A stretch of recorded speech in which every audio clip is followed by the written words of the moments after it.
able to get the United States to understand me. I was never able to get them to work with me, which is so essential for Liberia. No president of Liberia, no president can make it successfully unless he is online with Washington. Now, I'm not the type of guy that you can pick up a telephone and command. I don't take that. I didn't take that from Washington. Then, even if I were elected president, I would not take it. I'm not that kind. I'm not a coward. But I do believe that a good working relationship is essential for any president of Liberia, or that president will fail. I'm filled with a profound sense of gratitude and humility. It has been an honor and a privilege to serve as your president and commander-in-chief for the past 6 years. Together, in 2018, we embarked on a journey to build a united, peaceful, and prosperous Liberia. And I am deeply thankful for the trust and support you have bestowed upon me and my administration during my tenure. As we navigate the complexity of governance, your partnership was instrumental in the development and implementation of policies and programs that aim to bring progress and development to our great nation. Reflecting on the accomplishment of these 6 years, let me tell you that I am proud of what we have achieved together. We have those who wrote the speech inauguration, everybody happy. We are rejoicing over the defeat of the old regime. We are rejoicing about our effort to bring a new regime. Then we're sitting down with happiness. You go write paper for that 79-year-old man. He's struggling to read. Then you go there, I will tell United Nations, I will tell US, I will bring one for you. Because you think one for you, transit. I will tell the woman of reading, when you pass on pay.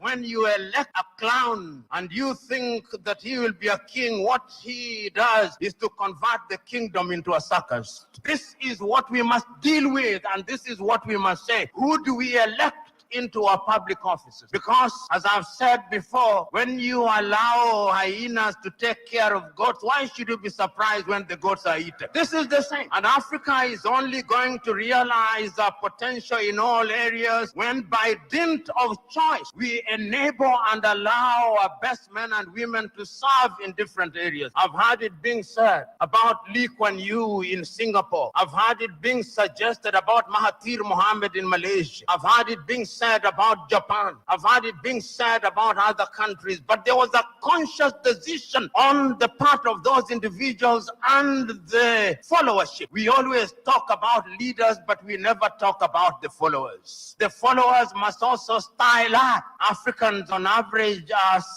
for some reason attracted to thieves. Africans are for some reason attracted to men and women who cannot serve her. And when they are not served, then they complain. When Africans are told, choose you now whom we shall release, Jesus of Nazareth or Barabbas, they say, release Barabbas. And when Barabbas behaves like Barabbas, they say, why are you not behaving like Christ? It cannot be done. In May of 2001, signed a second of two executive orders, number 13213, Defense Exhibit D310, in which it was stated, and I quote, the government of Liberia's complicity in the RUF's illicit trade in diamonds and its other forms of support for the RUF are direct challenges to the United States foreign policy objectives in the region, as well as the rule-based international order that is critical to the peace and prosperity of the United States. Therefore, I find these actions by the government of Liberia contribute to the unusual and extraordinary threat to the foreign policy of the United States described in Executive Order 13194, with respect to which the President declared a national emergency.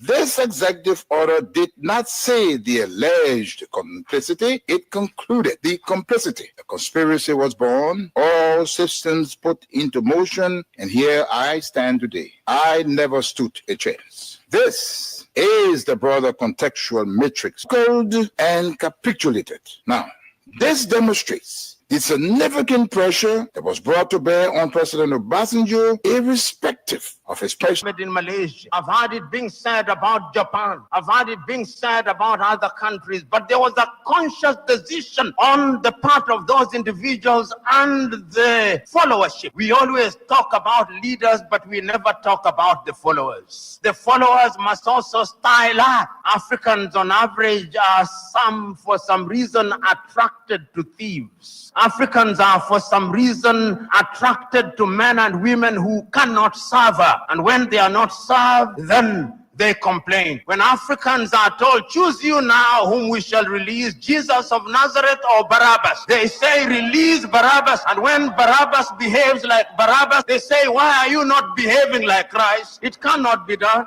In May of 2001, signed a second of two executive orders, number 13213, Defense Exhibit D310, in which it was stated, and I quote, the government of Liberia's complicity in the RUF's illicit trade in diamonds and its other forms of support for the RUF are direct challenges to the United States foreign policy objectives in the region, as well as the rule-based international order that is critical to the peace and prosperity of the United States. Therefore, I find these actions by the government of Liberia contribute to the unusual and extraordinary threat to the foreign policy of the United States described in Executive Order 13194, with respect to which the President declared a national emergency. This executive order did not say the alleged complicity, it concluded the complicity. The conspiracy was born, all systems put into motion, and here I stand today.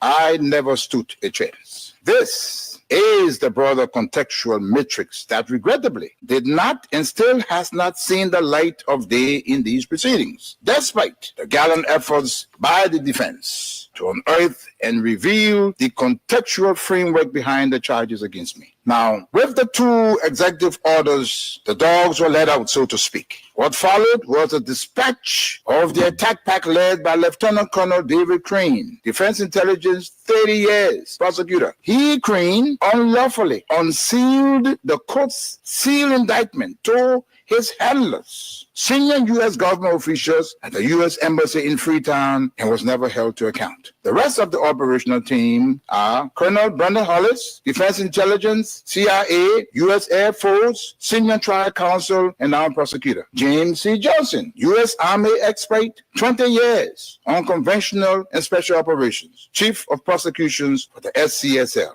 Alan White, 30 years, Defense Intelligence, recalled from retirement to head up investigations at the Special Court of Sierra Leone. Stephen J. Rapp came on board as chief prosecutor for a short time with experience from Capitol Hill, where he served with the U.S. Senate Judiciary Committee sometime before. It came as no surprise to me that as a reward of sorts for on President Obasanjo, irrespective of his personal and leadership obligations to the West African sub-region. And therein lies the dilemma for current African heads of state and government, but how to enter into binding commitments and obligations with the African pairs and remain steadfast, resolute, and unyielding in their fidelity to those agreements in the face of such unrelenting and punishing pressure from powerful Western leaders.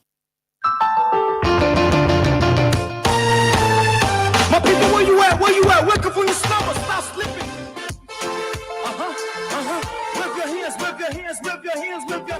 Come on, come on, come on. I know y'all sleeping now. Y'all gotta wake up some more, yeah? Okay, let's go.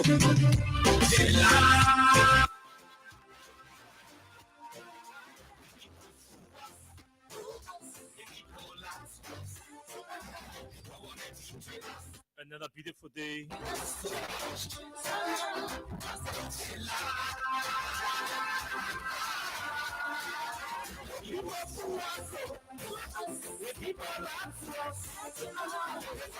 Another beautiful day. Extremely beautiful moment. Beautiful because we are still here. Because we are still around. Because we are still holding strong. Because we are still maintaining our focus to continue engaging on behalf of the people that are in need of us, of our services, the people that are in need of our skills, of our talent, of our bravery.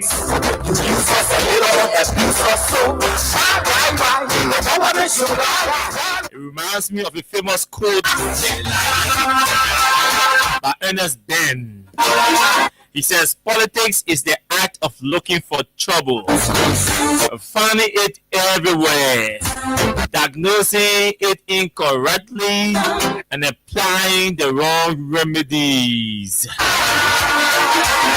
That means say a very, very pleasant good evening to all of you across the country. Good morning, good afternoon, good evening to those of you in the diaspora. I can even say good night to some of you in some places. Our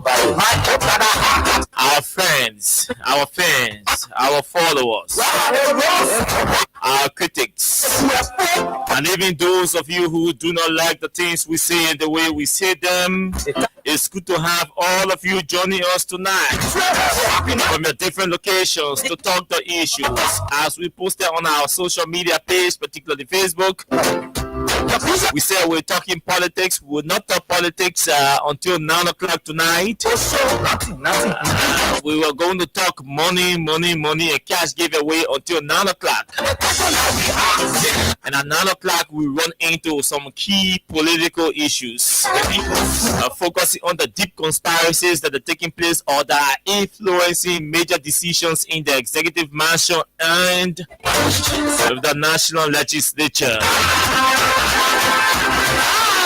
Yes, we're talking deep conspiracies taking place in the executive mansion. Most of them are influencing key decisions in the executive mansion and on the Capitol building or in the Capitol building. It's important that you get to know. Today is the 15th of July. It's Tuesday in Monrovia. Today begins the famous July 17 protest. We will provide update to you.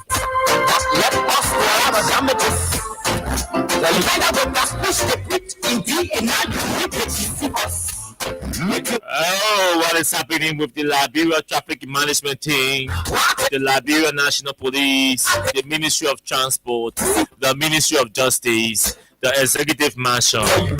This is going to be the topic we will place emphasis on tonight when we're talking about the conspiracies in the executive mansion that are influencing key decisions in the mansion and in the legislature. We will also place some focus on the role of the involvement of the speaker and other members of the legislature with this traffic management team.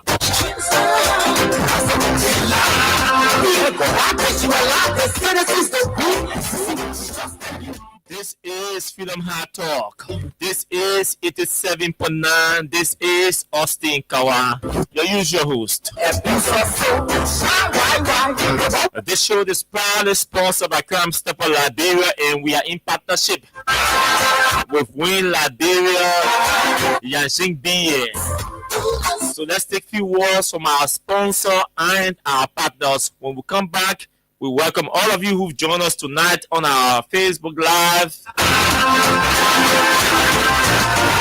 And then we talk cash. Don't forget, tonight we're paying you $4,000, $5,000, and $10,000. *255*1#. The short code. We'll come back and talk more cash because we want to pay many persons tonight. This break.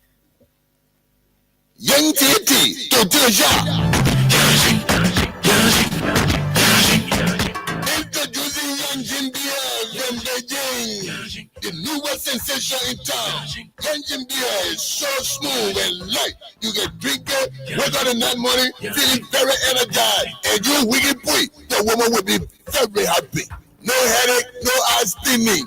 And the Yanjin Beer bottle, they got a special way again open. Nobody will ever use you for an opener again. Very easy. Yanjin beer can be found wholesale or retail at Sir Exeter and Tongo Water, and also in supermarkets or bars around you. Reward yourself by drinking Yanjin beer, and trust me, you will be ready to go.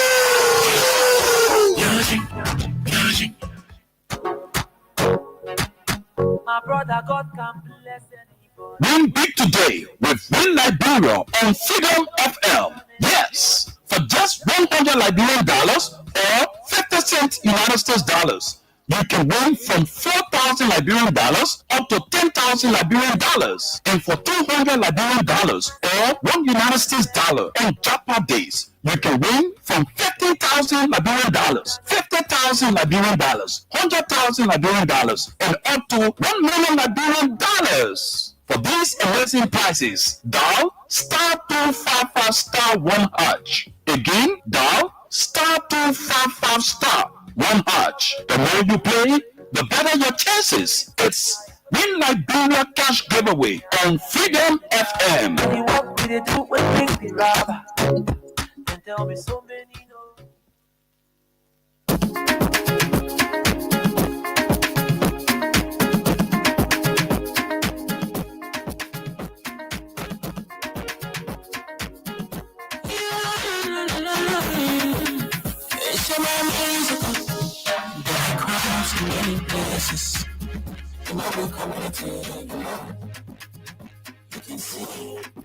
So if you see crying and dirty, don't tell her in your hand how you want authority. When you come take your head. God's not there yet for us, and He said that to your bed. Whether you wish or you fail, if you see her, you not talking to me, you judge it. You ever accepted. If you see her, don't keep it. You walk out of the bed. Stop people bringing safety to your door. Stop people and make it different than before. From the center to interior. People are saying let's stop people for all of us. People bringing safety to your door. Stop people and make it different than before. From the center to interior. People are saying let's stop it for all of us. Crime Stopper Liberia is your community crime fighting partner. Don't take the law into your own hands. Remember, if you see a crime, report it. This is a message from your own self or me, Omar Samsaya. Crime Stopper, people bringing safety to your door. Crime Stopper, stop it now and make it different than before. From the center to interior, people are saying let's stop it now for all of us. People bringing safety to your door. Stop it now and make it different than before. Okay. So let's welcome all of you. All of you who've joined the show tonight via our Facebook Live feed. Let's welcome you tonight, beginning with Agatha Glasgow from Tingers Village. And Henrito is joining us tonight from Cardwell. Phoenicia's Bar from Newtown. Gabe Bazon is joining tonight from Banksville, Quebec. Ralph Cooper from Colorado, USA. Musa Sharif is joining us tonight. Odell Gibson from Arizona. Josh Flomo is joining us tonight from Hotel Africa Road. Jefferson Day is also joining the show tonight from Canada.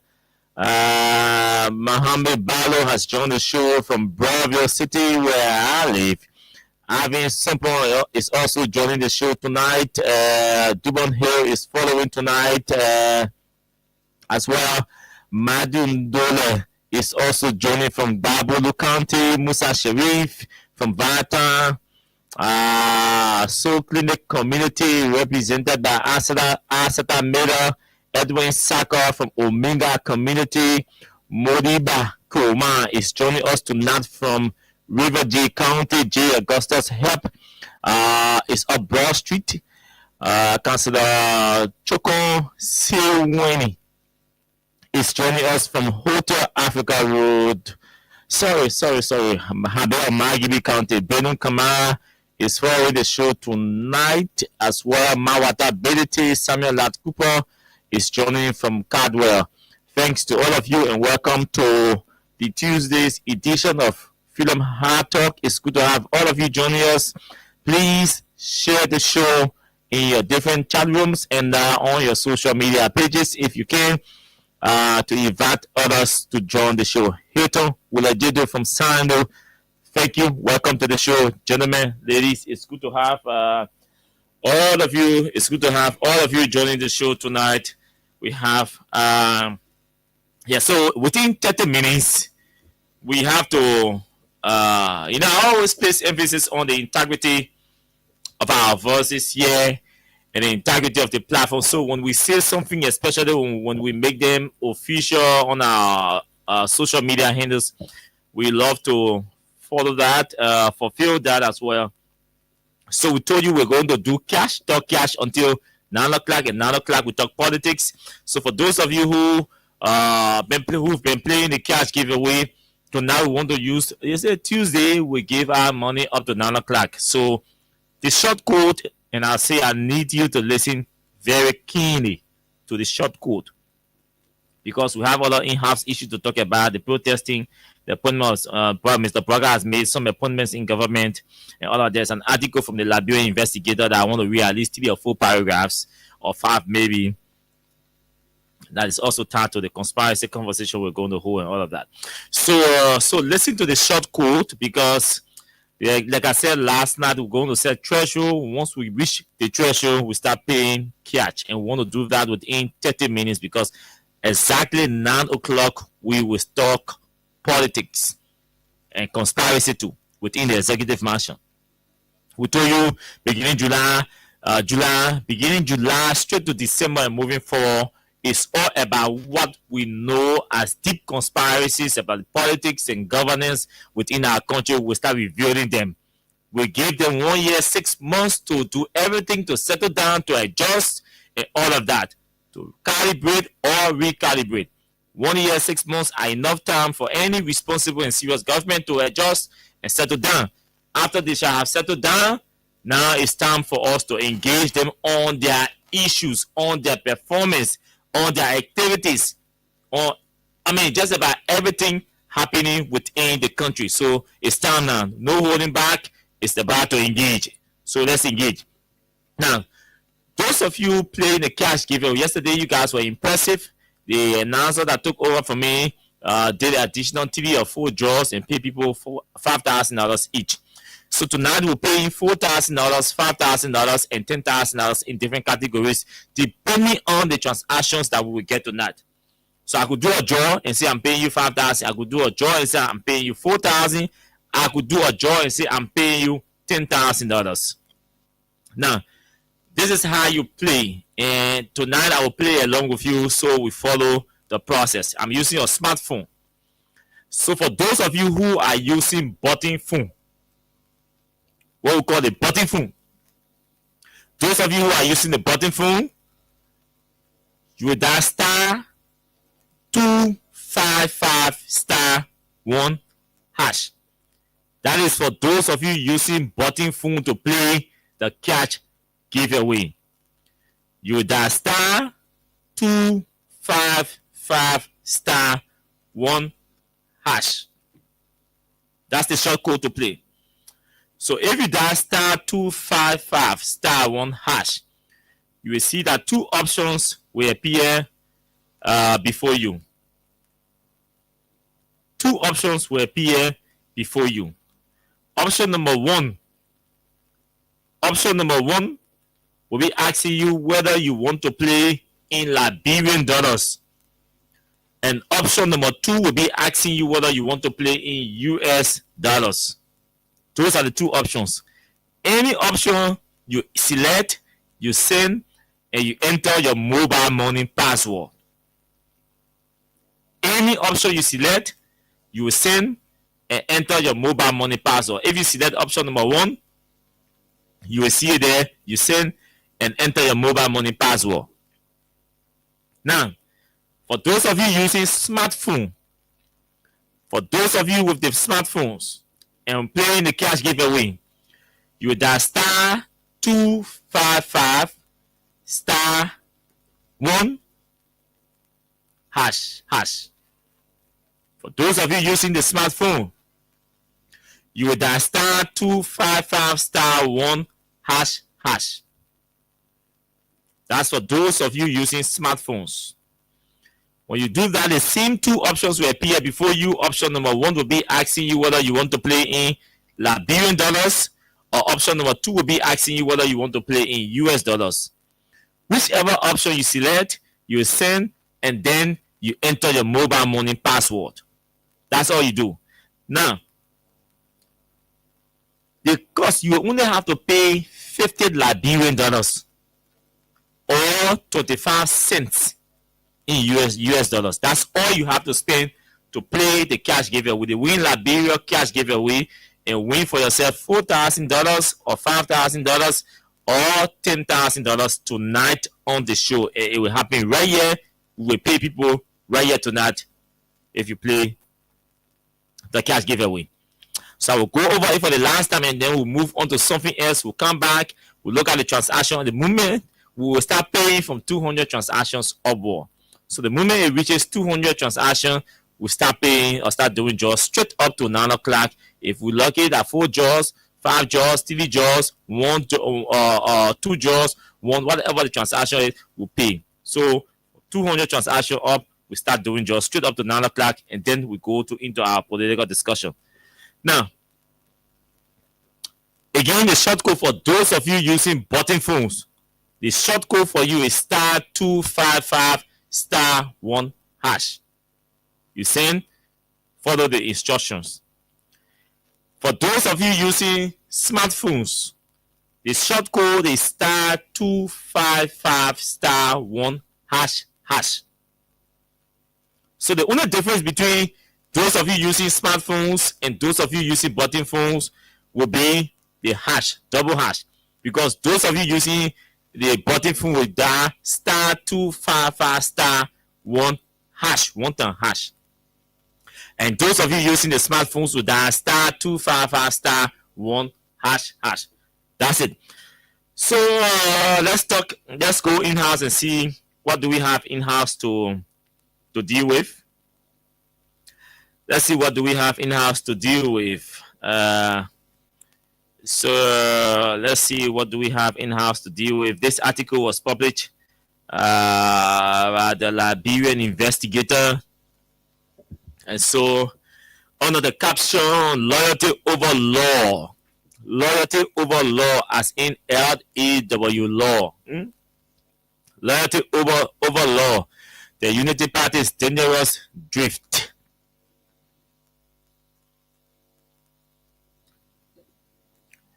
Yeah, same for water downstairs. Apparently, the man who I gave the money to buy the water said he forgot and just left.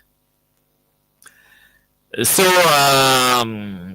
okay, so let's read editorial okay, it's an editorial, yes.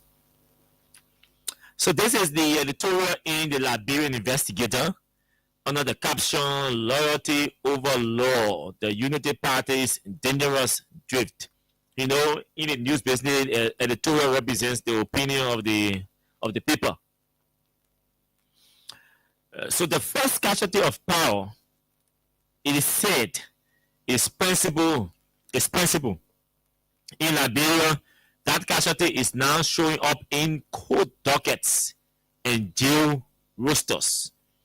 Few cases illustrate this better than that of Abdullah Kamara, a Unity Party ally and former head of Tama Corporation. Mr. Kamara was named in a 2024 audit by the General Auditing Commission that revealed startling financial irregularities over Liberian dollars 262 million and US dollars 450,000 were disbursed to Tama and 231 Data Incorporated under the Liberia Digital Transformation Project with no contracts, procurement records, or with no or evidence of completed work. Even more troubling, Mr. Kamara was a signatory to the account from which these funds flow. At the time, Mr. Kamara was not just a contractor, he was a signatory to the project account itself. Even the most charitable reading of the GSC report raised obvious questions of conflict of interest and procedural malpractice. Yet instead of facing an investigation, Mr. Kamara was promoted to acting chair of the LTA, replacing the very board suspended over the scandal in the first place. That appointment, remarkable in its audacity, sparked public outrage. Critics call it a betrayal of the administration's anti-corruption rhetoric. Others described it more bluntly as institutionalized impunity. Only months later, undergoing pressure from civil society and the media, did President Boubacar suspend Mr. Kamara for administrative reasons, unquote, But the government's reluctance to act swiftly spoke volumes. Even more striking was the decision of the Montserrado County Grand Jury to exonerate Mr. Kamara entirely. The same audit that implicated his company and documented his role in the disbursements of somehow failed in the eyes of the court to meet the standard for indictment. Instead, the legal system redirected its focus to former LTA chair Edwino Zagba, who was accused of authorizing a US $54,000 payment to Tama Corporation without a contract, a sum modest compared to the larger cash flows the audit revealed. If this appeared to many Liberians as selective exoneration, subsequent events offered little reassurance. In early June, 5 lawmakers were charged with arson in connection with a fire that engulfed part of the Capitol building in December 2024. One of them, Priscilla Cooper, another Unity Party lawmaker, was quietly released on medical grounds. Mere hours after her arrest. The remaining 4, all from opposition parties, were paraded into court the next day and remanded to Monrovia Central Prison. One of them, Abu Kamara, filed a similar appeal on medical grounds, citing high blood pressure. It was denied.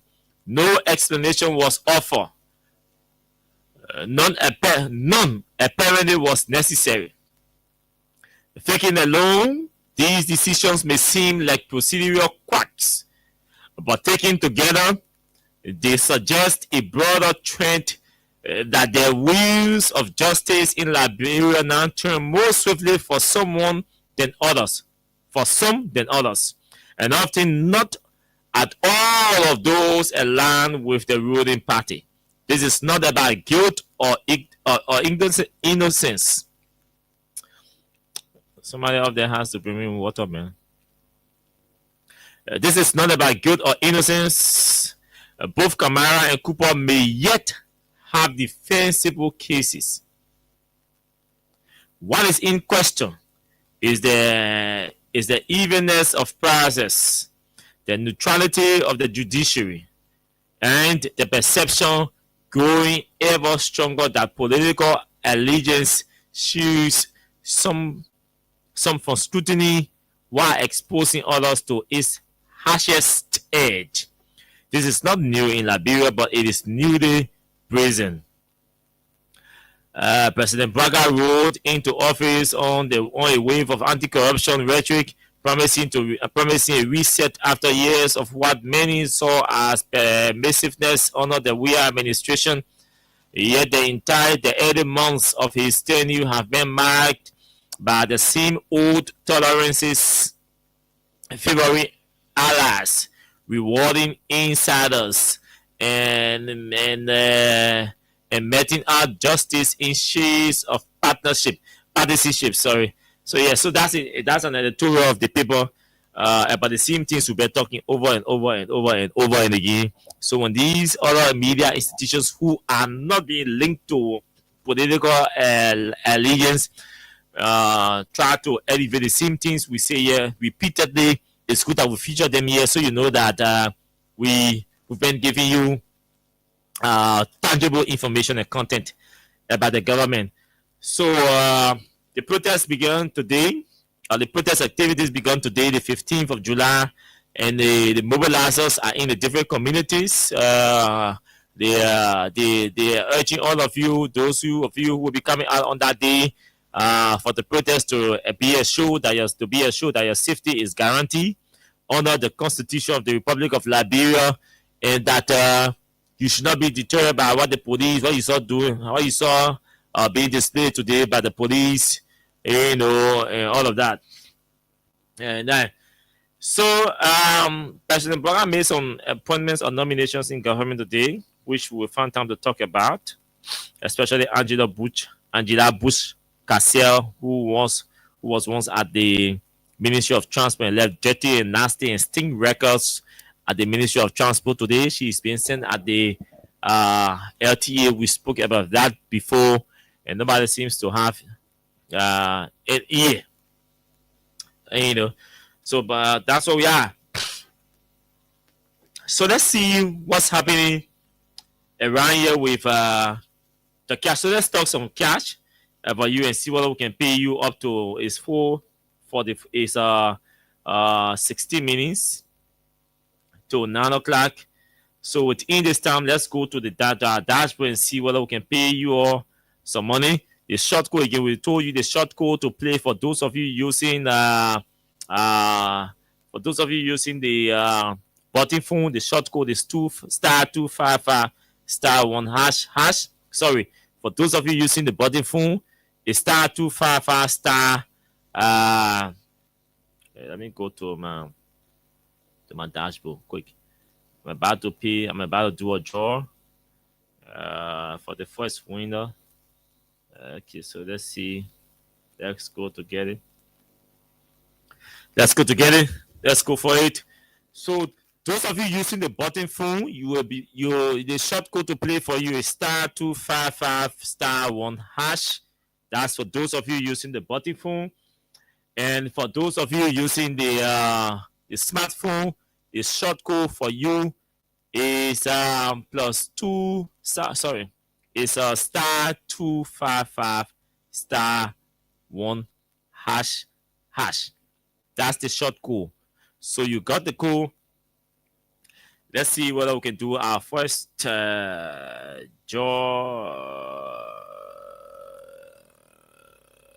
Let's see whether we can do our first draw. Let's see.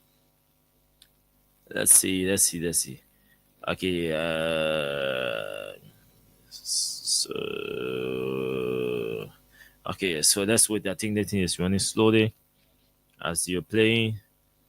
Let's see. As you're playing, this is running slowly. So the number will pop out, and then I think we can be talking. We can start the show. Or we can start talking and be doing the draws. I think that's going to help us to save time.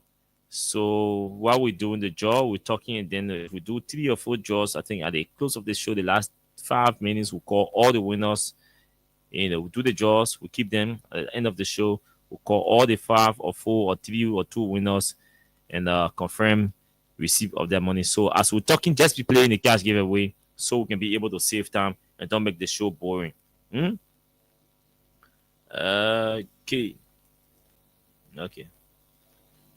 Okay. So, folks, now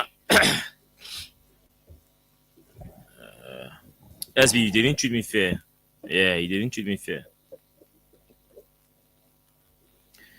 Okay. Let me take this break quickly. This break.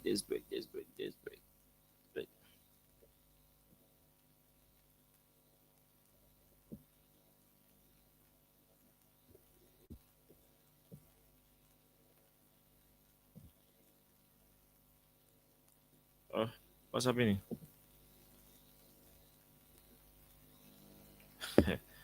It's like this boy is misbehaving. Hey, technology. Oh. Okay, let me try it from here and see.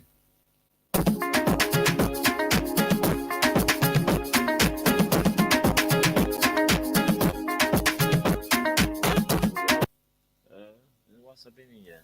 Okay. Okay, so let me get it from this side and see whether this side will play from here. I need to take this call urgently. Urgently. So let me take this one from here and play from this side.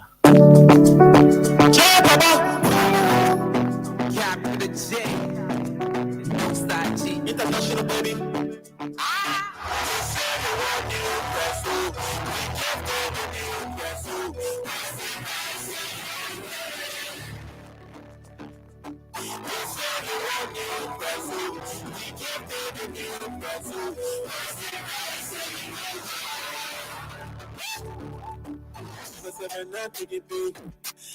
Your house every day.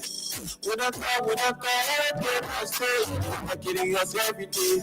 Who can we save us now? Who can we save us now? I should get us every day. Everybody says that's the front. I say you want new pencil. We give them a new pencil. I say you want new pencil. We give them a new pencil.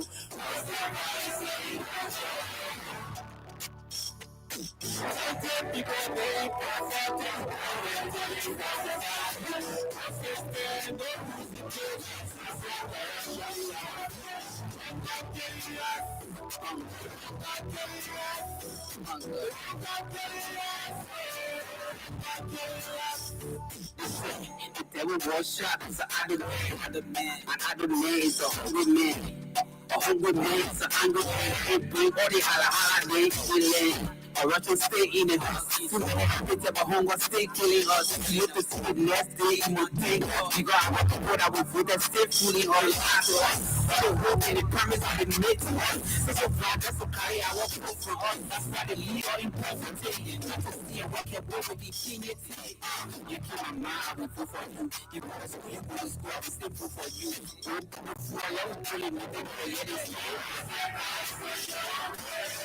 We get into the woman. Before we get into the beginning, before we get into the woman,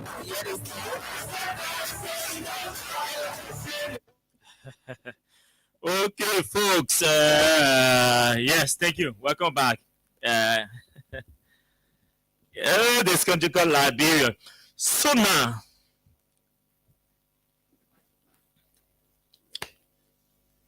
yes, what's happening in your government that you elected? And this conversation tonight is for you all the Unity Party folks. Because the seditionists and Weashans who supported Weah in fact and did not support Bwaka, the information I'm about to provide will shock you. You're the UP folks. Somebody out there really has, somebody out there got to do something with my water business, man. Yeah. So, you all the UP folks will be shocked. And if those of you from the UP that will be shocked will be the ordinary people. And not the Unity Party folks who were appointed by the president. You see, today, most of us were busy with the different international media platforms because there are a lot of things happening across Africa. Other African countries are making airwaves. Just today, John Mahama, the Ghanaian president, announced a 70% increment in what farmers will be earning in Ghana. 70%. And that 70% is what you produce. The price of that produce on the world market. In Ghana, the Ghanaian government said they will pay a farmer 70%. Now, what that means is, if Austin Kara is producing cocoa in Liberia, and the price for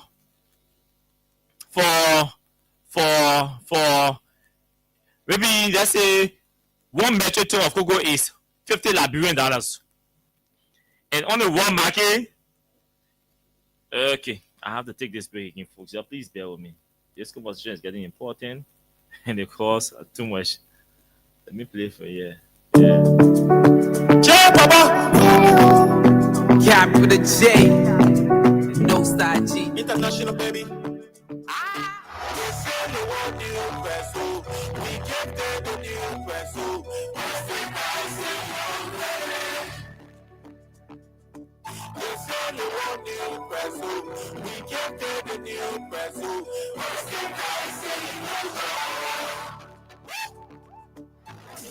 Now take it big.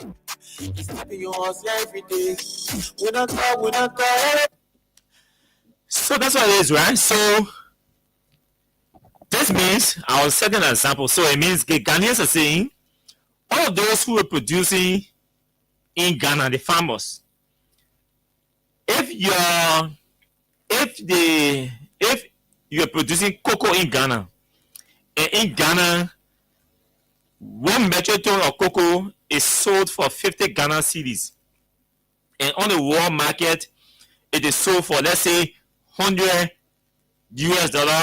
or 100 euros. 70% of $100 is $70.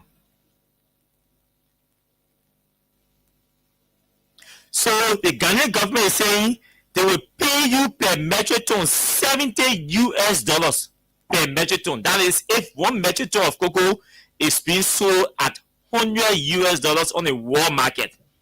So let's do a quick research before we go to our conversation tonight, because it's tied into it. Because these guys are playing in Liberia and they're joking. Right? So let's say, what's the price? How much is 1 metric ton, METRRC metric ton of cocoa on the world market or global market? Yeah. So you know how much Ghanaian farmers. So according to this AR overview, you see the world market price for 1 metric ton of cocoa has been highly volatile, with recent values fluctuating around 8,000 to 9,000 US dollars.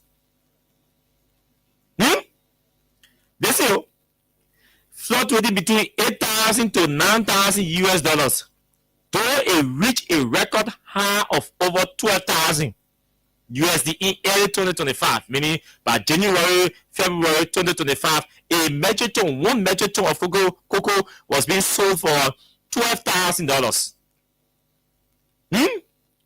Now, they say, for instance, the global price of cocoa was observed at $8,132.22 US per metric ton in the last month of May 2025. So May, June, July. So let's take 1 metric ton at $8,000. Ghana is saying all cocoa producers, all farmers that are producing cocoa in Ghana, they're going to pay them 70% of $8,000 per metric ton. That's what the Ghanaian president announced today. Now, let's do the math. $8,000. 8,000.7 8,000 times 0.70. $5,600 US.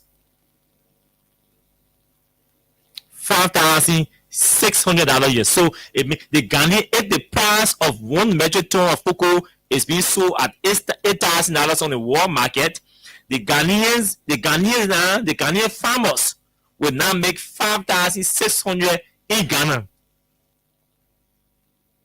per metric ton. Now, someone will ask why the reference.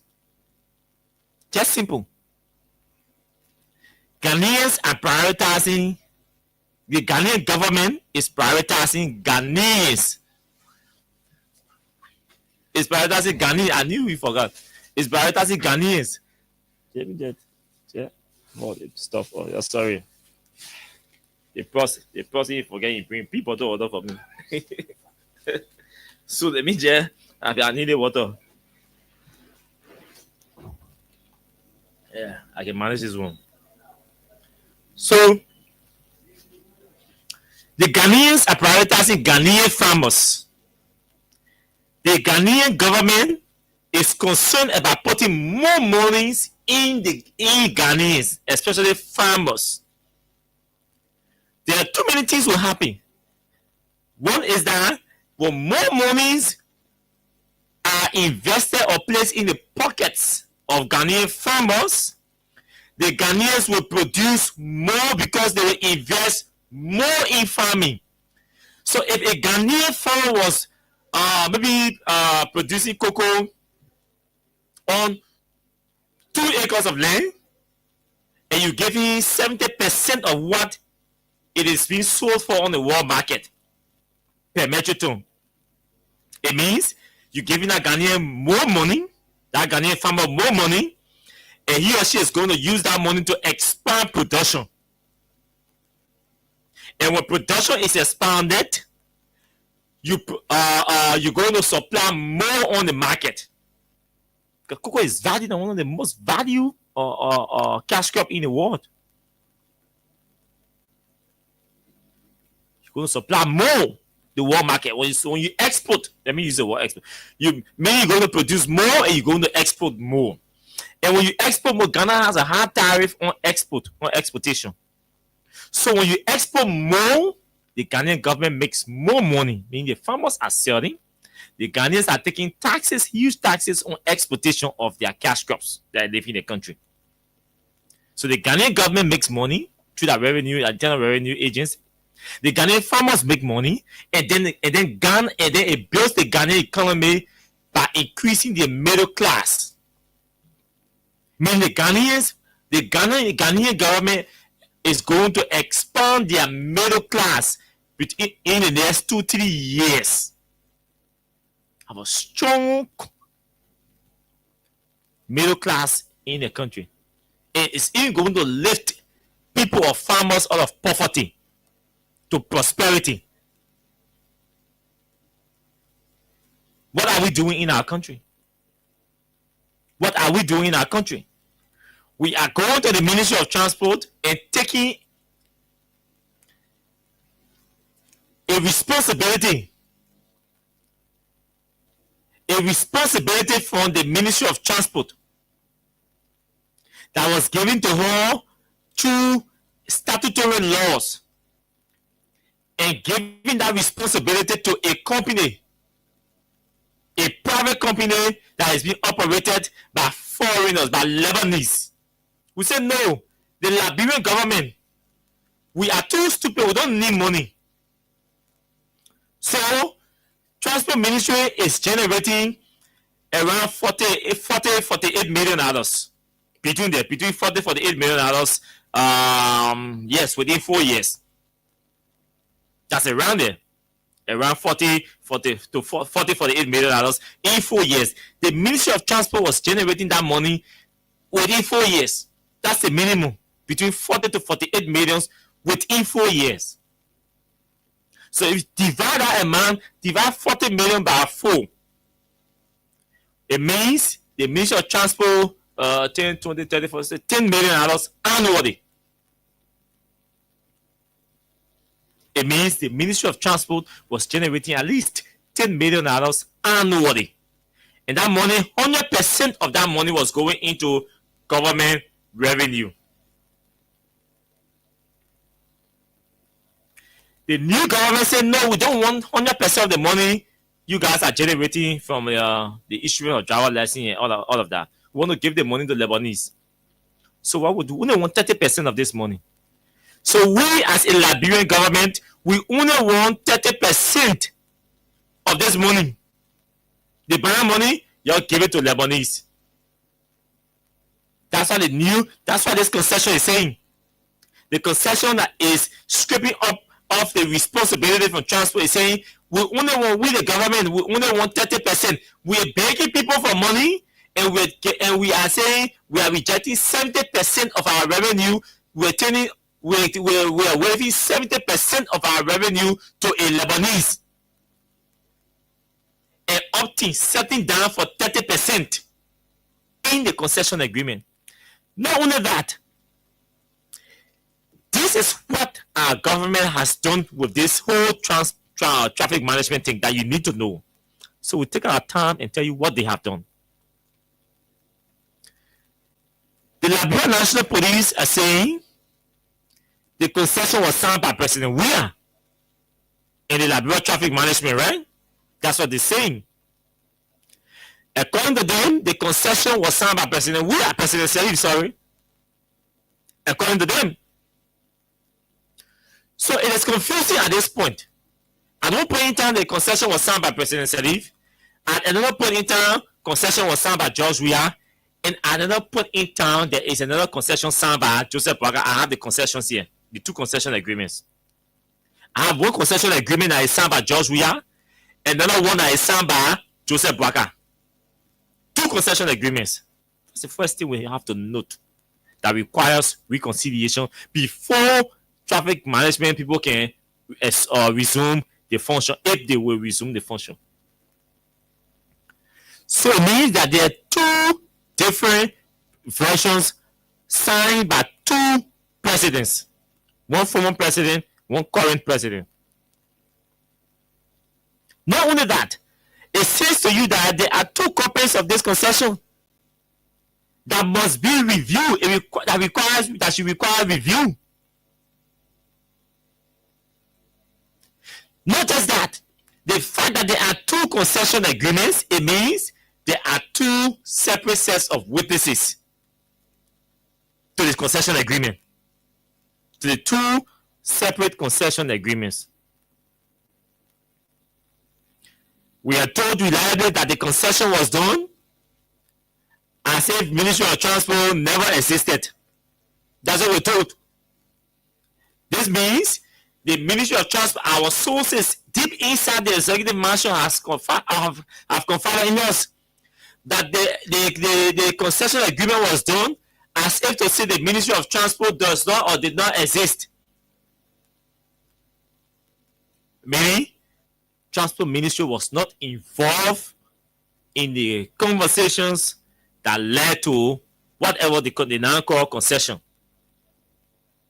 The key sectorial ministry, the key sectorial agency in the government is excluded from negotiations surrounding the issuance or awarding of a concession agreement to a Lebanese company, and that this concession seeks to remove particular services and responsibilities from the Ministry of Transport.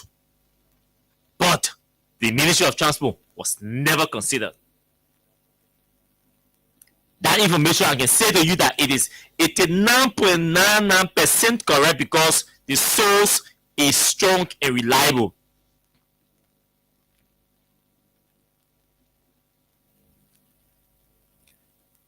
I mean, come to think about it. The first thing, for us to even premise, the issuance of concession on 1972 vehicle and traffic law, I mean, it doesn't make sense. The 1972 executive law, which I have here, I'm going to reference, gave authority and runs to the Ministry of Transport to do what you want to take from them. I mean, I'm still sitting here asking myself, why should even this be possible? Why should this be happening under Mr. Barker? I know the answer to the one question I'm asking. I will tell you the answer. We have all the documents here. Why should this be happening under Mr. Barker? I mean, this is not happening under the inept George Weah. This is not happening under the weather John Weah. This is happening under the most educated, unquote. This is happening under the best English instructor in the world in Africa.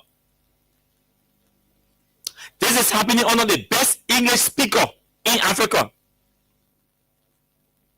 That you stripping off a statutory responsibility from the Ministry of Transport and giving it to a Lebanese company without going through the legislature for ratification. What you also need to know is that we are told by our sources. You remember that the president constituted what they call the Interministerial Concession Committee, right? That committee was tasked with the responsibility to review all concession agreements in the country. Old ones, new ones, incoming ones.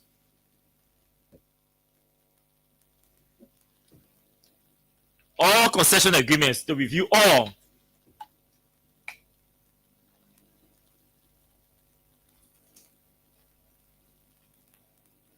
But here's what happened under Joe Barker. And nobody should tell me, oh, the people around the president. Yes, people around the president. People will always be around presidents, around leaders. The leader must have sense enough to know what is happening around him, because he was elected to preside over a system that comes with political complications and alliances. A president must be cognizant enough to understand that as president, you have different complex matters to deal with, including politics. And that when these complex matters come before you, he must be able to deal with them and not blame it on people being around him.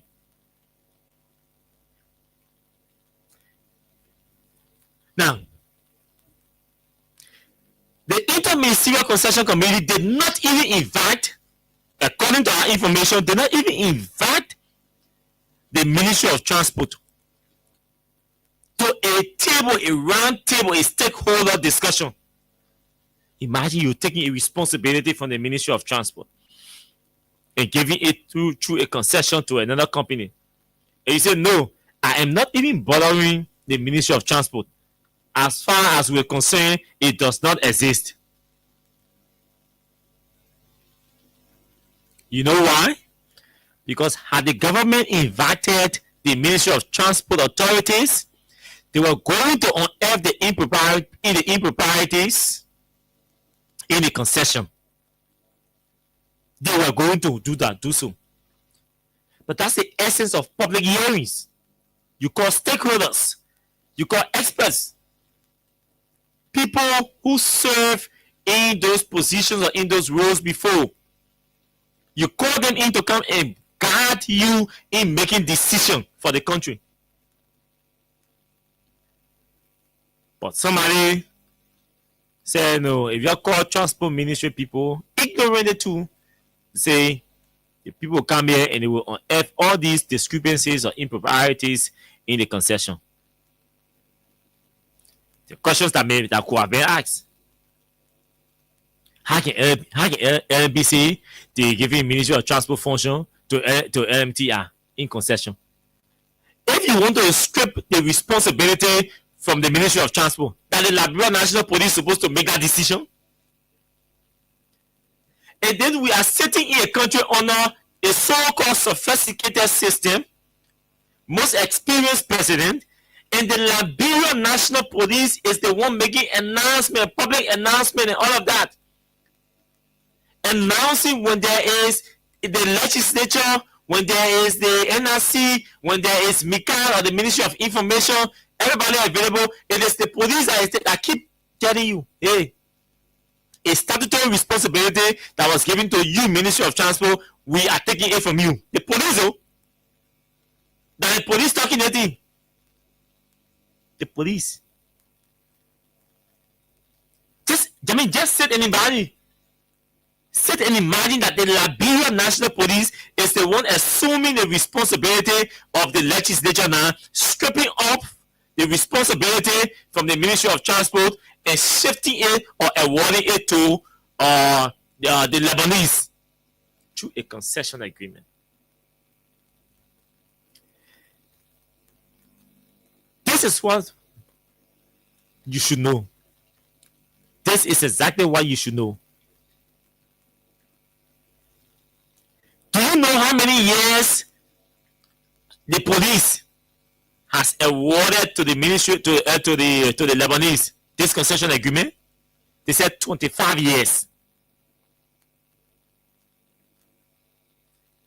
For 25 years, we are awarding these services to the Lebanese. Let me repeat. For the next 25 years, we are awarding these services to LMTR, the Lebanese. Not just that, but we're saying the Lebanese will invest 40 million. 40 million. How can you take a service that is producing $10 million, that is giving the government $10 million every year? So in 4 years, you should have already raised $40 to $48 million in 4 years. And you are awarding a service to a concession for 40 million.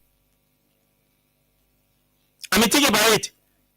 The Ministry of Transport is generating $40 to $48 million in 4 years, meaning $10 million at least every year. Every year. Every year, 10 million transport. This concession is saying they are awarding the concession to the Lebanese for 25 years for 40 million. Money that you will generate in 4 years. Eh? You say the money people you are taking for 25 years. What's the rationale? What's the explanation behind that? What is the justification behind that decision? That your own government ministry is generating 40 to 48 millions in 4 years. You said, no, we don't want it. We are giving this concession agreement to the Lebanese for 25 years for 40 million, when you can make 48 million in 4 years. I mean, who's thinking for Joe Burger? What is thinking for Joe Burger? But I know why. I know why. I'm going to tell you at the end of the show, at the close of the conversation, I will tell you why these things are happening. And then we go to the telephone lines to take calls. I'm going to check the dashboard as I'm talking, be playing, because once I check and it reaches 200 transactions, I'm doing job. Okay, let's go. Not just that. 25 years, 40 million. 4 years, 48 million. The government said no. We don't want 4 years to make more, to make 48 millions in 4 years. We want to make 40 million in 25 years. That's what the government is saying. That's what they're saying. Now, at the Ministry of Transport, there are 7 revenue streams existing at the Ministry of Transport. Meaning, there are 7 sources that the Ministry of Transport depend on to generate revenues for the government. It's in the law. I'm going to read it, so don't worry about that.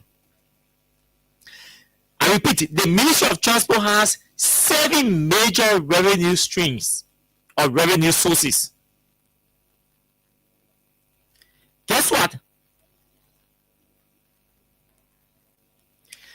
Of the 7 revenue streams, there are 2 major streams that the Ministry of Transport focused on at the time that they had the responsibility. Vehicle registration and driver license.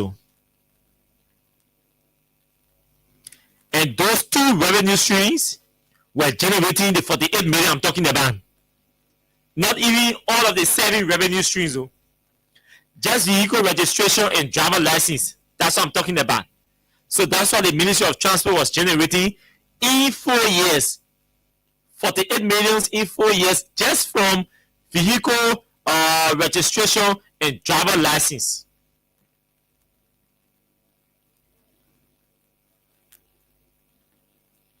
Yeah, won't you be messing me? His enemies in shock. My beginning, hey, your brother, a deputy minister, so yeah, go tell him. Your brother, executive member of United Party too. Go tell him. Eh? So, I was saying to you that the Ministry of Transport has 7 major revenue streams. 2 of the major revenue streams generate between 40 to 48 millions within 4 years. So even if we take it at 40 million within 4 years, it means every year the Ministry of Transport from vehicle registration and driver license insurance, they get or they generate $10 million annually. Only from vehicle registration and driver license.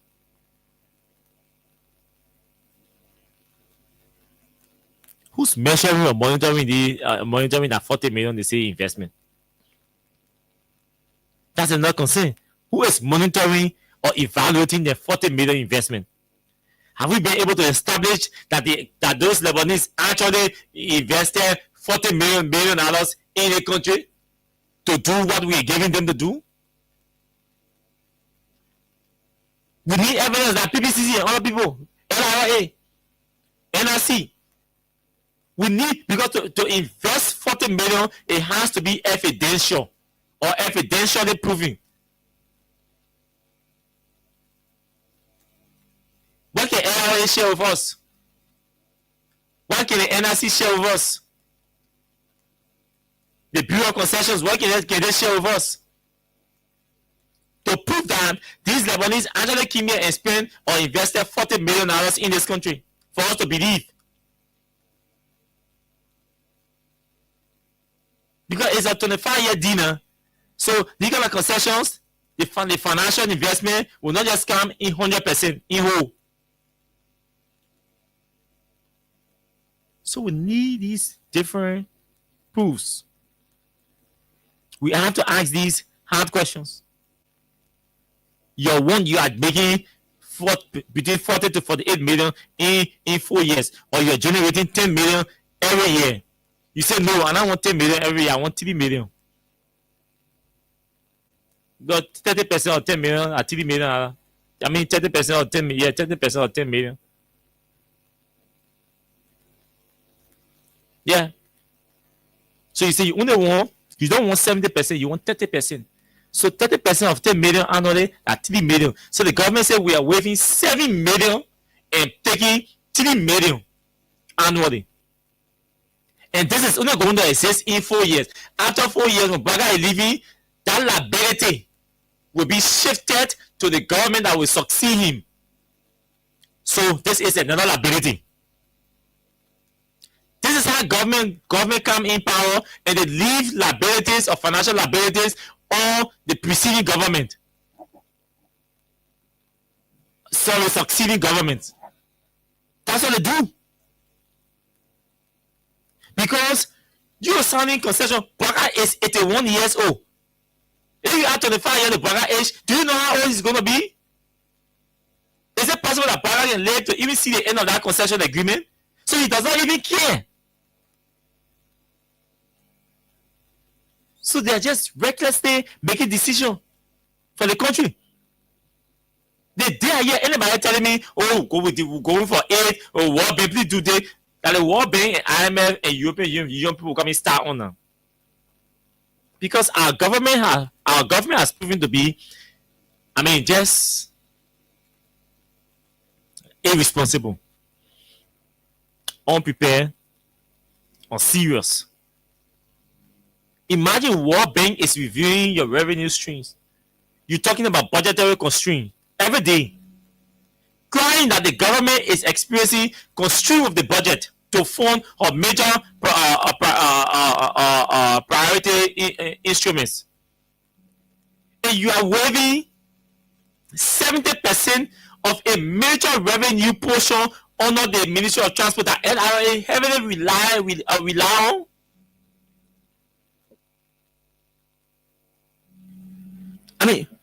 Who's the economist advising Joe Bugger? Who's the public financial analyst or public financial manager or public financial expert that is advising Gafon to go for that decision? Recently, I heard that Gafon appointed one public policy analyst or consultant. Is this the outcome of their work? That a government is earning $10 million annually from a particular service and say, no, we don't want 10 million anymore annually. For the next 4 years, we only want 3 million. The remaining 7 million, you can take it. The money people you are taking. What kind of decision is that? And then you people who see themselves as the best intellectual in the country to go behind the scene and criticize and disagree. But you can't blame them now. They do want a job, they have to maintain their jobs. So behind the scene, we can have these conversations. You don't expect they wouldn't go public with it. Because there are powerful hands behind this. We are going to list the powerful hands. We'll tell you why this is happening. Here are documents. The judgment from on the petition file for the real prohibition. We have all these different documents here. Let me open this one.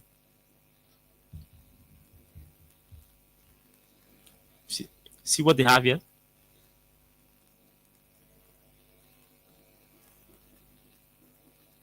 This is why I want to release this to you. The 7 revenue streams at the Ministry of Transport. I will list them for you.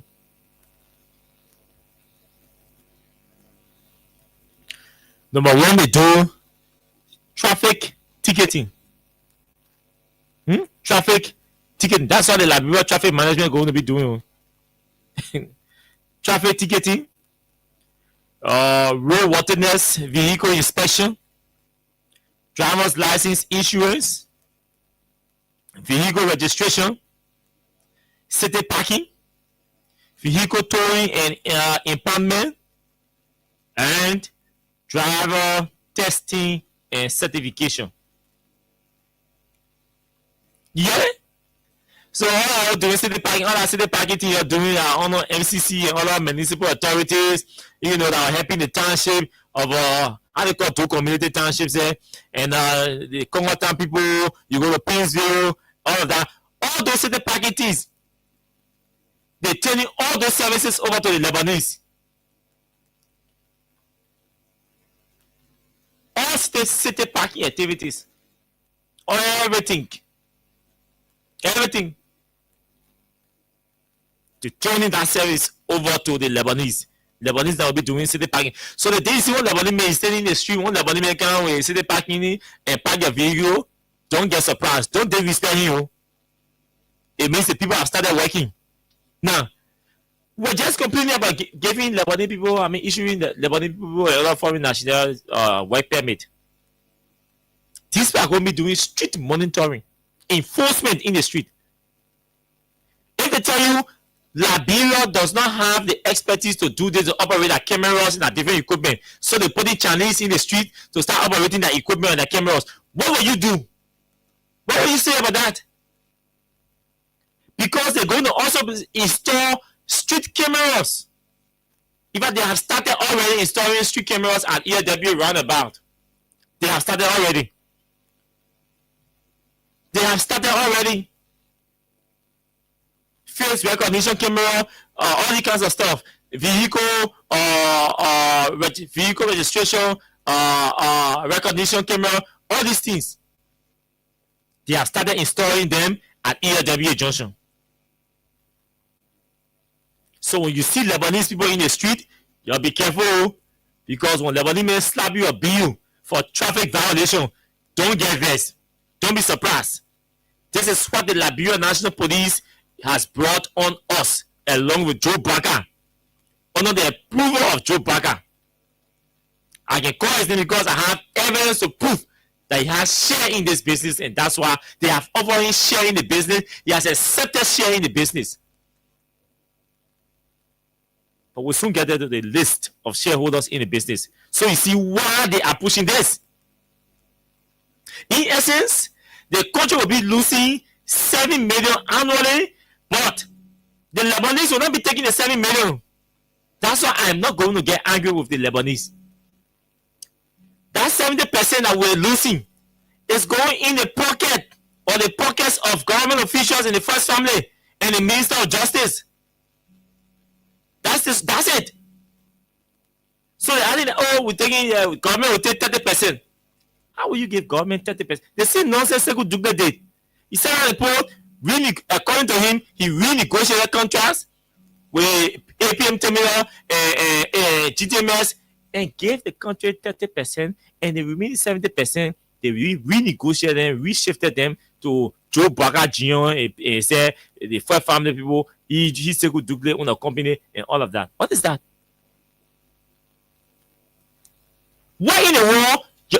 I mean, Ghana talking about paying farmers 70% of what it is sold, what they produce, paying the 70% of what the price or the cost of their products or their produce on the world market is. Ghana telling you, say, what you produce, the price of your product on the world market, that it will pay you 70%. In Liberia, we are waiving 70% to foreign companies and foreign concession firms, and taking 30% and celebrating and calling party to City Hall and celebrating birthday party and wedding anniversary for Katumu Baga and Osmo and all of that. We are waiving 70% in our country. Other countries are settling down for 70%. We in our country are waiving 70%, and we are going to America and World Bank to beg for aid. Hey, Donald Trump, thank you. Thank you for cutting aid. Thank you for withdrawing USAID from the country.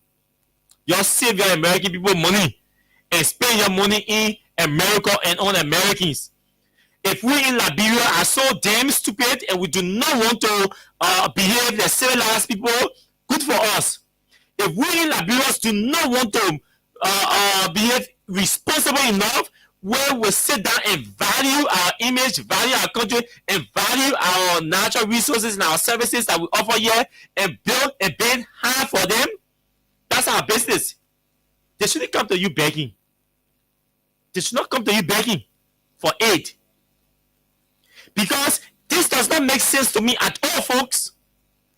How the hell a country has two major services that are generating $10 million for them annually? They say no, they are waiving $7 million and taking $3 million. I mean, what kind of sense in that thing? It doesn't make sense at all. So these 7 major services are being turned over to the Liberia Traffic Management.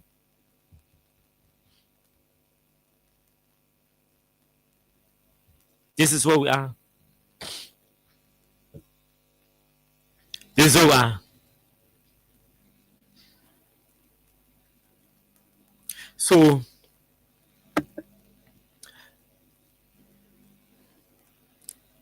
I will conclude on this with the financial analysis that we were able to do. It may not be as accurate, but this is a financial analysis that we're able to do of the Ministry of Transport track record versus the concession agreement arrangement between the people who they call Liberia Traffic Management.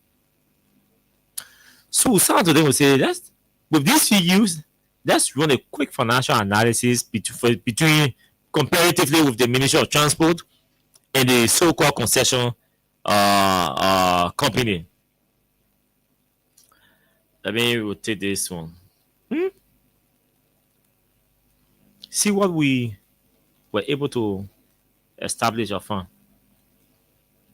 You too can go for this information and run your own analysis and see. So we start the same way. Let's do a quick financial analysis between the two people and see what's going to happen, what we're losing, and what we are giving out, what we are waiving, if we are actually waiving. So we were able to establish that the Ministry of Transport previously generated 12 million annually. Previously, the Ministry of Transport generated 12 million annually. And this 12 million came from just 2 of the 7 functions that have been outsourced now to the Liberia traffic management people. And we're talking about vehicle registration and driver licenses. 12 million annually, previous revenue generation. Just from 2 revenue streams within the Ministry of Transport. Driver license, vehicle registration, 12 million annually. From this revenue, the Ministry of Transport received the Ministry of Transport received 3 million annually from the national budget. And that money is intended to cover operational costs and salaries for Ministry of Transport employees. Listen, out of $12 million that the Ministry of Transport generates or generated previously, only 3 million of that money was being given the Ministry of Transport through budgetary allocation. And that money was intended to cover the salaries and operations of the ministry. In the face of that, the ministry still managed to generate the full $12 million each year. So they were generating 12 million back to back, and they were giving 3 million to run the ministry. They were generating 12, and the government was giving them 3 million, and they were still using the $3 million to consistently generate 11 to 12 million annually. People say they come and invest $40 million a year. Transport Ministry was using 3 million to generate consistently 11, 12 million annually. And all the 3 million they were giving transport, they were paying employees. To pay employee salaries and to run the ministry. Buy stationery, refuel the generator, gasoline for operation vehicles, for the people, the star vehicles and other presidential appointees and all of that. Toiletries and all that. Just stationery, toiletries, the gasoline and fuel, all the kind of stuff to keep the ministry running, all of that. Plus salary for employees and contractors. In 3 million. But they were still consistently generating 12 million annually. We are giving 40 million for 25 years to those people. So if you do a calculation over 4 years, you realize that that's how we arrive at the $48 million. That's how we arrive at $48 million. Because the record shows that consistently back to back, year in, year out, transport was generating 12 million.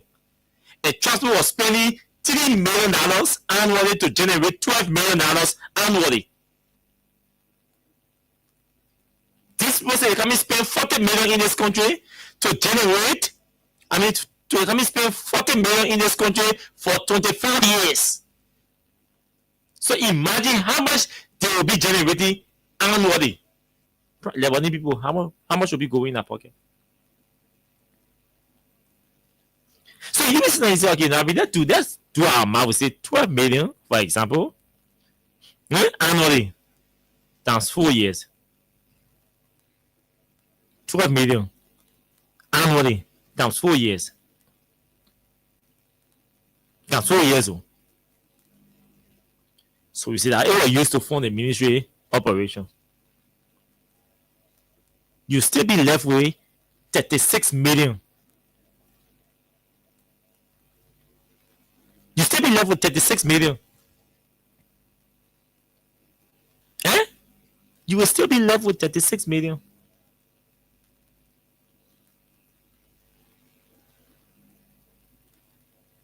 This is the money. Because 3 million times 4 years, that's 6 million, right? 12 million, right? So in 4 years, they were generating $48 million. In 4 years. In the 4 years, they used $12 million on the ministry's operations. There is a 36 million that they generated and gave to the government. And gave to the government without any complaint. The government, the LRA, was always capturing transport, relying on them.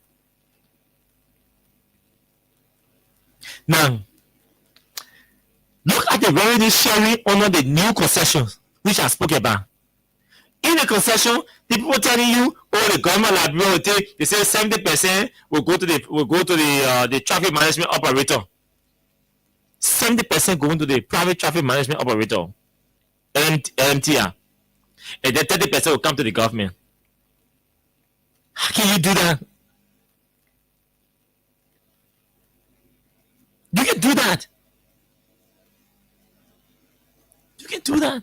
And you're taking this money from a Liberian-owned company and giving it to Lebanese to build the country, to buy more properties in Vata and Broad Street and Rana Street and all of that.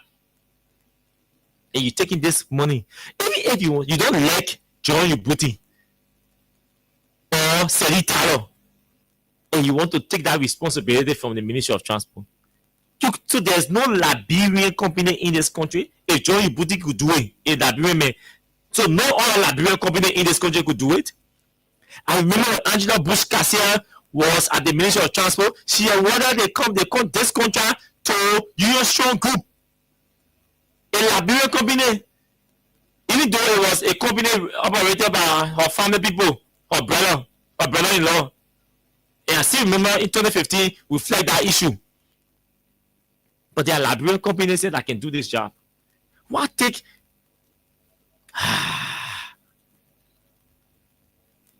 You take now $10 million and giving it to Lebanese men annually.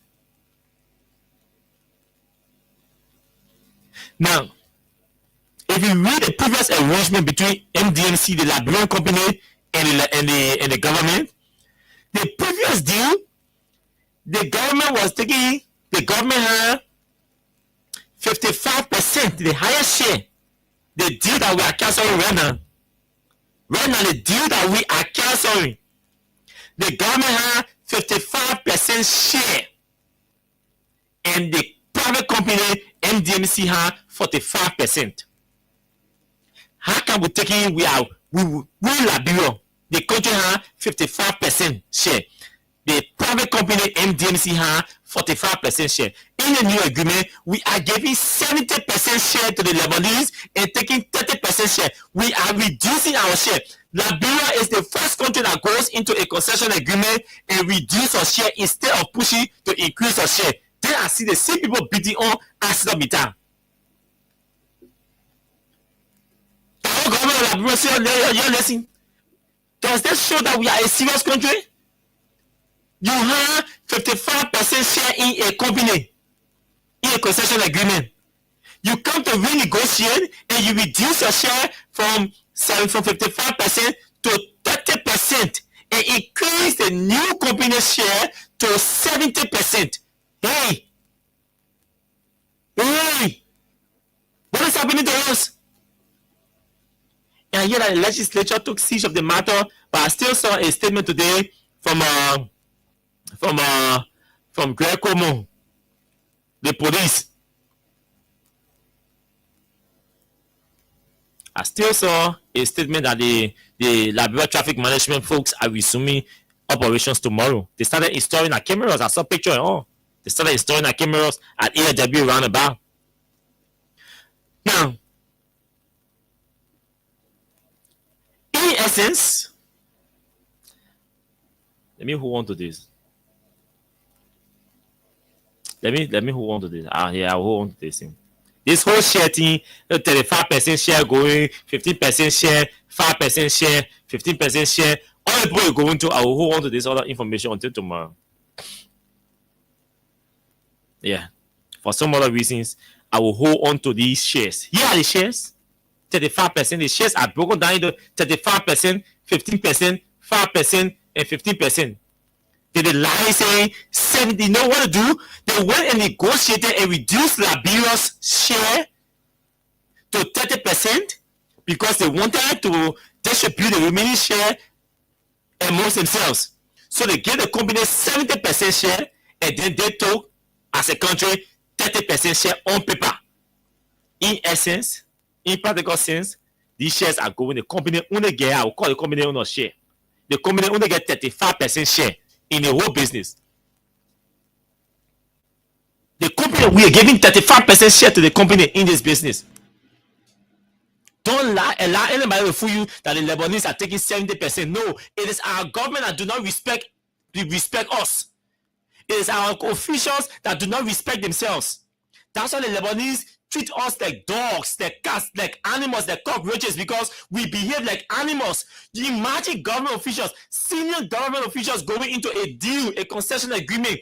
The Lebanese men are saying that the senior said, no, you don't have me. We'll tell the people that we're giving you 70% share. But on paper, that's 70%. But when you see, give me 15%, give the people 5%, and give the other person 15%. Then the Lebanese men saying, he's laughing, he's shaking his head. Do you think the Lebanese will ever take us to be serious people? And these very officials of government that are negotiating this thing with these Lebanese, the moment they leave from power tomorrow, these Lebanese will never respect them. Ask former officials of government. There are some officials in this government now who were former government officials. They know how these Lebanese treated them when they no longer have power. Ask the current former officials. Whether any Lebanese man calling them. Ask the current government officials. No Lebanese man is calling them again because they are not in power. So they go and sell themselves cheap to these Lebanese to take kickbacks. They lavish their monies. When they leave power, they take phone to call Lebanese show them. We don't learn in this country. We have to learn because we are greedy, selfish, greedy, illiterate people presiding over the state. So we continue to make illiterate and selfish decisions, and we come to the public and justify our illiteracy after making the decision. That's what we do as a country. Liberia is a complete mess.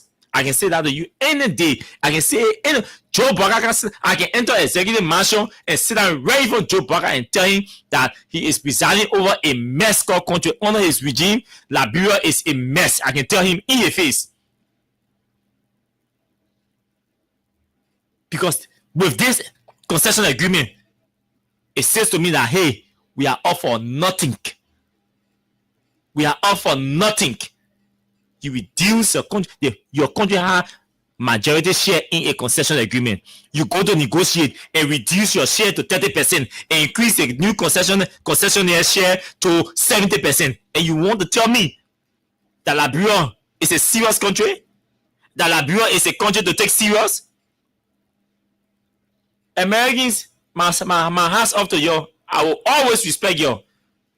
You take your money, withdraw all your money, invest your money in Americans. Ghanaians, they say the Ghanaians are selfish. Oh, Ghanaians are selfish people. They too mean. Ghanaians, thank you. Be selfish. Stay selfish. Yeah, you stay selfish. I let you be. You continue to be selfish. Once your selfishness is promoting your country, developing your country, enhancing economic growth, building a strong middle class, and putting monies, taking decisions. When your selfishness is taking decisions that is putting monies in the pockets of farmers and your citizens, protecting the business environment for your citizens to work, to do business and make money. Kudos to you. I congratulate you. You guys are not selfish. See the nonsense and reckless decision our country is taking. And you say Ghanaians are selfish and Americans are selfish. Oh, they only seek their own interest. Who interest Americans are supposed to seek? Who interest Ghanaians leaders are supposed to seek? Liberian interest? What is your leader doing, your president doing to seek your own interest? What are your leaders, your ministers doing to seek your own interest? They are seeking your interest and promoting Lebanese and foreign businesses. They are reducing their shares and increasing the shares of Lebanese. And you are here blaming Ghanaians and Americans of being selfish? Yes. If that's what you call being selfish, I am proud of the Americans and the Ghanaians. You guys continue to be selfish. In fact, I'm going to write 2 complimentary letters tomorrow to the Americans and to the Ghanaians. Continue to be selfish. If that's what you call being selfish, continue to be selfish. I'm going to write 2 complimentary letters to the Ghanaians and Americans for protecting their business space, the economic space for Americans and Ghanaians. That's what good leaders will do. You come here in the country, you settle for less, and you blame other people when they refuse to give you aid. And you say they're selfish. They're not. Let's go to the telephone lines and pick calls. I'm done with this issue for today. We reserve the list of the percentage, the names that are attached to these percentages.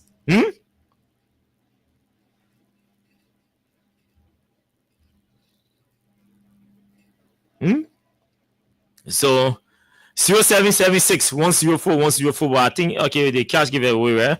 You see, I want to get my money for it before talking. I start talking, I finish forgetting. So let's go to this board and see. We'll be taking calls and giving your money.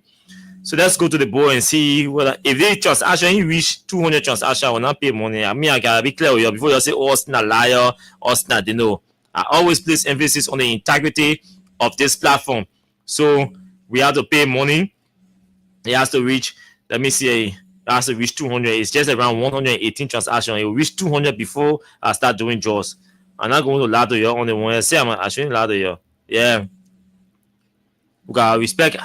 We got our voices have to be morally upright. When we say this, we do it. So people don't take us to be liars and all of that. So 109 transactions. I mean, the transaction will be 300. I mean, 200 before 109. 200 transactions. I start doing draws. Let me see what I can give you. Let me see what I can give you. Dispensation. Let me see what I can give you a dispensation. So.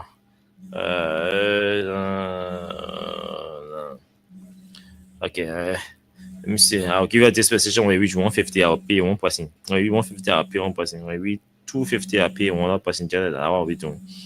So that's the cost. 109. So when we reach 150, I'll pay one person $4,000. When we reach 250, I'll pay another person $4,000. Hello. Please go ahead. Let's hear you. Your government is telling your government is giving 70% of a share to Lebanese and taking 30%, but going outside and begging for money for aid. Let's hear you. We told the people that this government is a complete failure, but they didn't let's say, I don't know who Tano. He's a complete another. I don't know what to say about him. He's another dummy. That when Joseph Boka pulled it, so can you imagine yesterday the minute was instilled that he listened to Boka say that they should take all the decisions for office and put their own. Can you imagine? I did not Liberian and he came around his son of Buko Kuta and what's up thing. This guy, what they are doing, they are fighting for their own interest at the end of the day. When they not see enough, they still are trying to get America. And I want you to bomb telling woman. I want you to bomb telling woman sitting out to read out. Thank you. Go ahead, let's hear you. Yeah, my name is Larry Richard. I call from. Oh, Larry, are you there? Larry, sorry, we didn't push you. I think this caller pushed you off the line. Hello? My name is Hussein. I'm Hussein Kewu. I call from Ekatan District. Chekatan, go ahead. Your government has rescued the Ministry of Transport, reducing our share to 30% from 55% and increasing the Lebanese share to 70%. What do you have to say tonight? So I'm saying, I know you to be an investigative journalist. I have the concession agreement right before me. I'm quoting it. So, yeah, I'm saying, like I said previously on your show, that the show is not meant for some propaganda or to be combative. It's meant to educate and inform the Liberian people. So, that was a concession agreement between the government of Nigeria and the traffic regulations. That concession was signed 2018. Went to the Supreme Court. The Supreme Court rules that the Liberian government now have transition. No.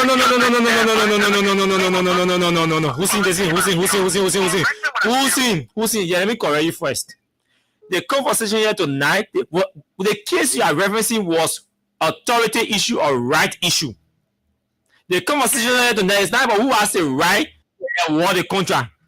It's about the contract that has been awarded that has reduced Liberia's share from 55% to 30%. I'm not talking authority here because I'm aware that the matter want to court and the rule that the government has the authority to enter concession agreement. But in all fairness, you didn't mention so. I didn't have to mention it because that was not my concern. Yeah, you're right. So you're talking about percentage wise. But do you have into consideration what we call efficiency? What do you call efficiency? Efficiency, you know what it takes, like one of a car in vehicle, right? Mm-hmm. You know what it takes to get your driver license. You know what it takes to get your license plate for the basic transport. Now we're transitioning. I would agree with you that Nigeria should be incorporated in that company to work. Hussein. Sorry, don't take any offense to any of my question I asked you because I want us to have an exchange. Okay? Go ahead. Which school did you go to?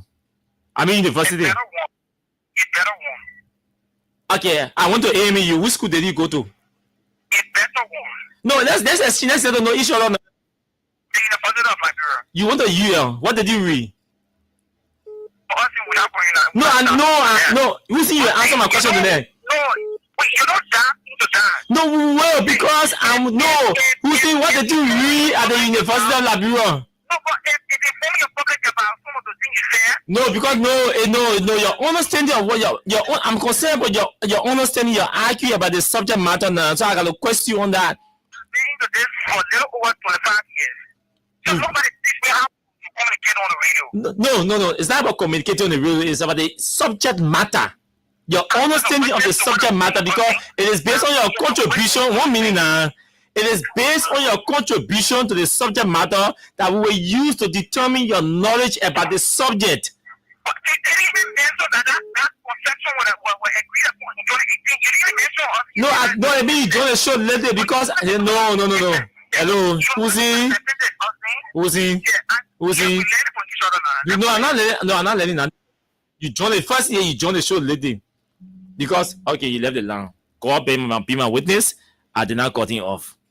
If I cut him off, I will have no regret. Hello. Yeah. Good evening. This is Umar Richard Brookville, District 17. Man, District 17. Let's hear you. Yeah. There's something I want to make clear here. Joseph Boakai and his officials are running this country today. They know that this country is highly dominated by these stupid people. So they will always lie to people, when they're doing things. They lie to gain power. So they will always lie. And most Nigerians believe in lies. I agree with you. Imagine Hussein is defending it. So I agree with you, man. Yeah, those are some of the Nigerians that we're talking about. I believe in lies. You see? So you will lie deliberately. They will always lie deliberately to do things here. You want it? You don't want a smart woman. He's from the room. That bless people here. So the only way, to win a man is to lie to them. And they will believe it. Thank you. Thank you, my brother. Let's go. Okay, we'll take 2 calls from the international line. I want to give somebody $4,000. Let me check. Hello, good evening to you. Yeah, good evening, my brother. Thank you guys for the program. I'm Dave here calling from District 17. District 17, let's hear you. Yeah. I'm kind of a trouble.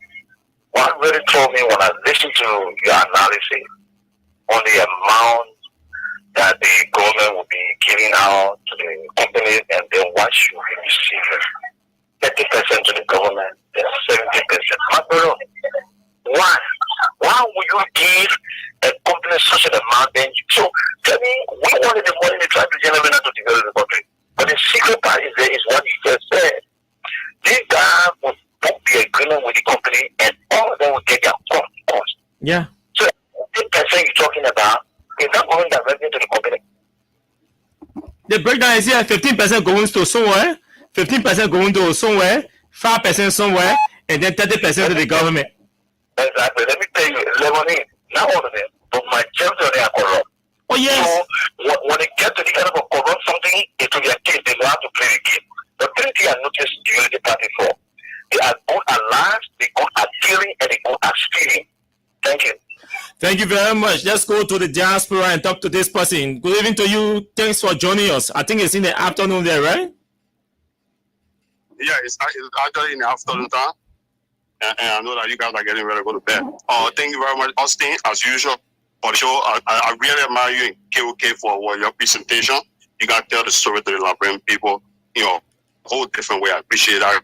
And continue to do what you're doing. And with regards to the topic on this discussion, look, my experience right now, you look at Liberian people, look, I don't know, for some reason, I've done a lot of business in Labrador, even got business running in Labrador. Look, Austin, I noticed that every time if you bring a Liberian person or even maybe some African person to do it, putting in front of your business in Liberian thing, they don't really take it serious. But as soon as you bring some Lebanese or some foreigner there, the people call it the quippy. As you bring women, if it's great. Liberian people think inferior, they kind of try to pay attention. The people get different appointment thing that you as an ordinary Liberian will try to get in the system or not do it. But I go to the percentage. You see the whole thing they got set up? Nobody in Unity Party, they are masters of corruptions.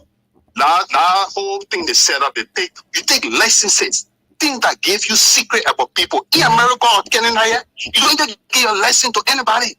Because as long as they pull some information for your lesson, they can tell you about your whole history. Yeah. So you gotta be careful. You don't outsource certain things to do it. I see in the Labrador National Police, I got a background in policing. I see in the Labrador National Police, they outsource the crime lab. While in Labrador, we don't want running the crime labs and Interpol or anything. But I see them, they outsource it to Chinese and foreigner and thing. Why will you take your sensitive information and thing, and give it out to foreigner and thing for them to be able to outsource that kind of thing? It's not good. This thing should be held right in Labrador. Data and thing supposed to be held right in Liberia. Yeah. That one was supposed to set up. Don't 15%, 10%, you see they made it break it down and thing.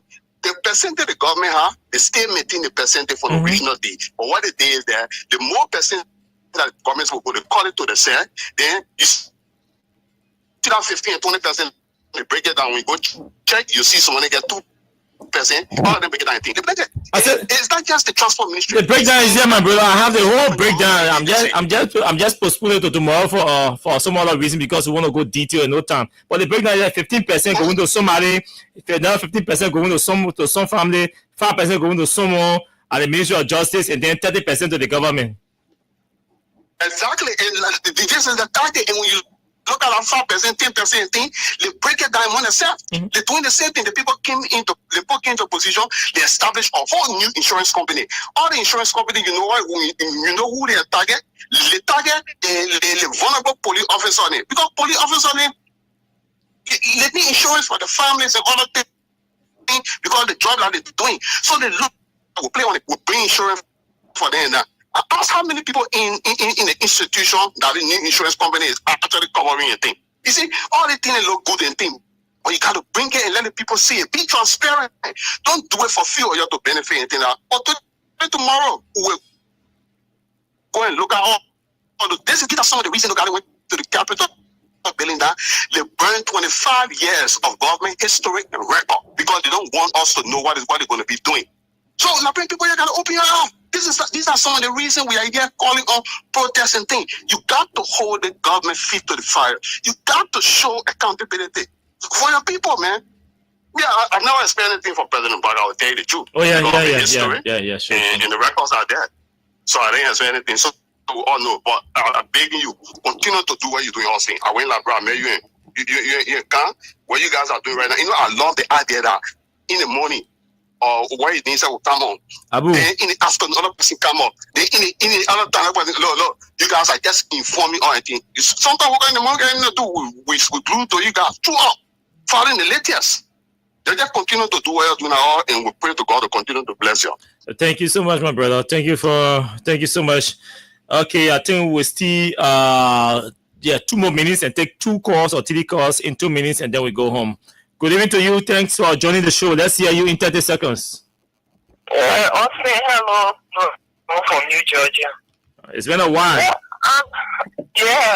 I've been doing the silent listening. A silent listener. And one time for in the blue moon color. I'm here lying down, foaming with anger. Who do I first for?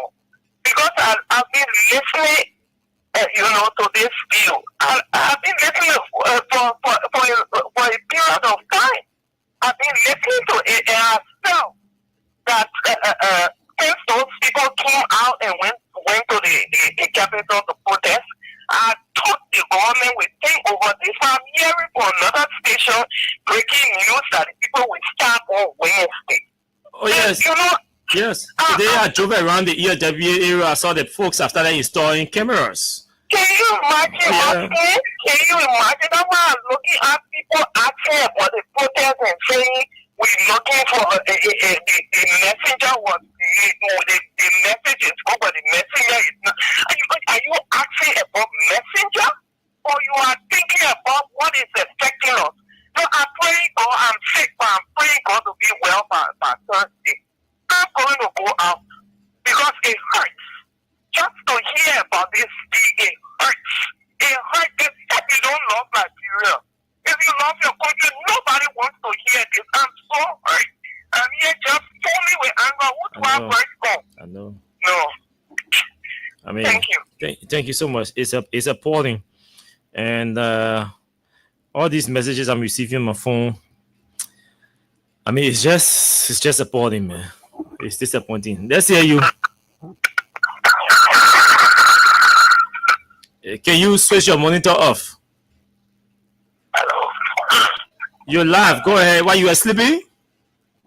Yeah. Anyway, Manny Wallace Flobo. I'm calling from Birmingham Cable. From Birmingham, go ahead. I see what the country looking like this.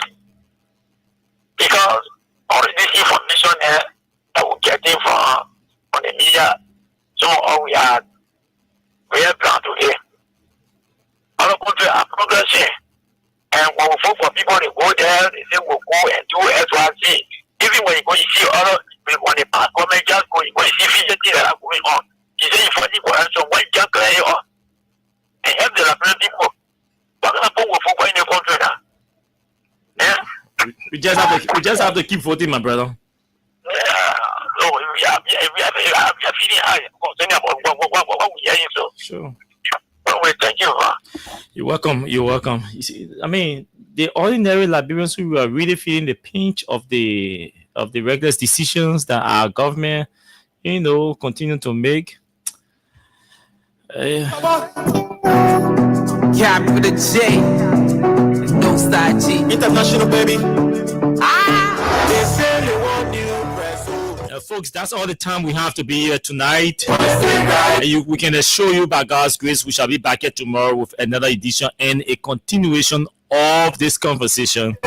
We are not going to stop until we see the end of this. We think this is modern day cruelty against the people, against civil servants, against the country, and we must speak. Who come and save us now? Now who come and save us now?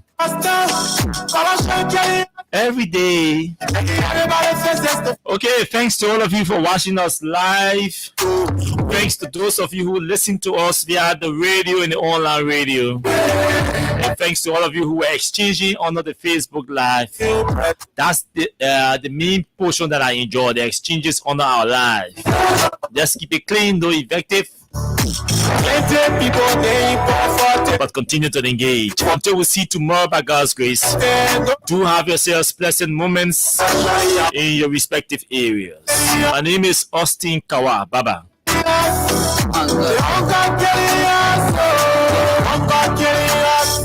They say the devil was shot, so I demand, and I demand.